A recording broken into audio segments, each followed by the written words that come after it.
Yes, the reason I bought this t-shirt is because it has a pug on it.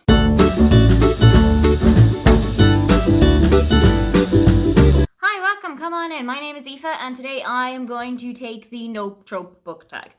This tag was created by Zoe from Your Book Note Zoe. She is one of my favourite booktubers. Zoe went on hiatus a couple of months ago because she was pregnant and then she gave birth. She's after coming back now and has created this amazing book tag. And you should go and check out her back catalogue. Take a look at some of her new videos. So the first prompt is eavesdropping with miscommunication, where you have to name a book that you had great expectations for and expected to love, but you actually ended up hating it. This one. Sorry. Yeah, Red, White and Royal Blue. I could not get into that book at all. I think it's kind of like an Atlantic divide, whereas everybody on the US really loves it and everybody who's on this side of the Atlantic, not such a big fan. And I'm not even a royalist. I am not English. I am not British.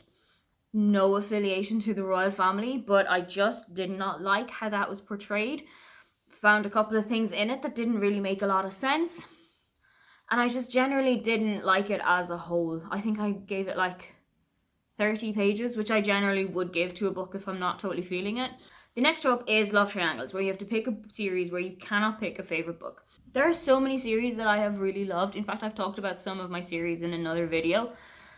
But for this, I am going to go with the I Heart series by Lindsay Kellock. It's one of my favorite series at the moment. I read them all as a whole in like a month last year. I really enjoyed them. I absolutely adore Angela and her friends. I think she has made like the most wonderful little world for herself to live in. And I am so excited to go back and have a reread for them when I'm looking for something to do for 8 books. The next trope is Not Like Other Girls or I Didn't Know That I Was Beautiful. I hate that one. Where you need to talk about a book with a pretty cover but it was actually boring as hell. And it's this one.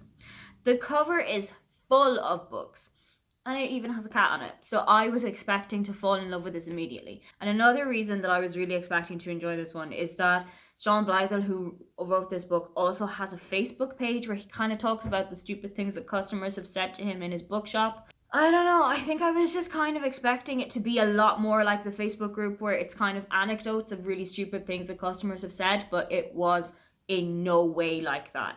Honestly, I just could not connect to this book at all. Even seeing a character, or a real person because this is non-fiction, even seeing a person with my name in that book didn't really win it back for me, I'm afraid. The next trope is All-Consuming Love, and it's a book that gave you a hangover. And it's American Rose by Catherine McGee. I read this at the start of 2020. It was phenomenal, but it ends on such a big cliffhanger. I cannot wait for the sequel to come out. I know that the sequel is scheduled to come out in September. Maybe that will change with all the situation that's going on in the world. I cannot wait to get this sequel into my hands. The next trope is douchebag boyfriend, where you have to think of a book that you were taking a little bit of a time to get into, but once you got into it, you really enjoyed it. I don't read a lot of fantasy, so any fantasy book could have fit into this prompt perfectly, but I am going to go with Perfectly Preventable Deaths by Deirdre Sullivan. I'm not a big fantasy reader, like I said, even though this was kind of low fantasy, kind of urban fantasy, but not set in a town, so like rural fantasy. That said, it took me a while to get into this because I just couldn't really connect with the book at all. Then I kept reading. I didn't want to put this down. I kept reading it and I knew that some people that I really admire, one of my good friends from back home has read this book and has really enjoyed it. And I know that I have enjoyed a lot of Deirdre Sullivan's other books before. So I knew that I was going to enjoy this once I eventually got into it.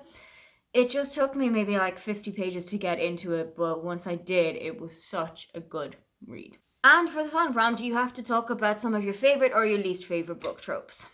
So, one of my favorite book tropes, which I only discovered was a favorite book trope of mine recently, is there was only one bed. I read that first in American Royals, and I had heard people like taking the piss out of it on Twitter and people taking the piss out of it on Tumblr, and I was like, oh, that sounds okay, but the way that it was written in American Royals was just so well done.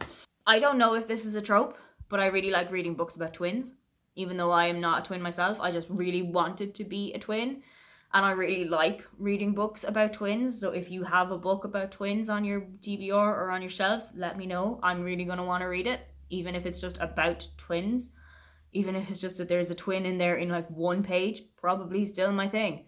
I also really like enemies to lovers a lot more than I do like friends to lovers, because I like seeing the whole situation change and do like a complete 180 where they hate each other at the start and then they are obsessed with each other at the end. And that's what you find done really, really well in The Honeymooners by Christina Lauren.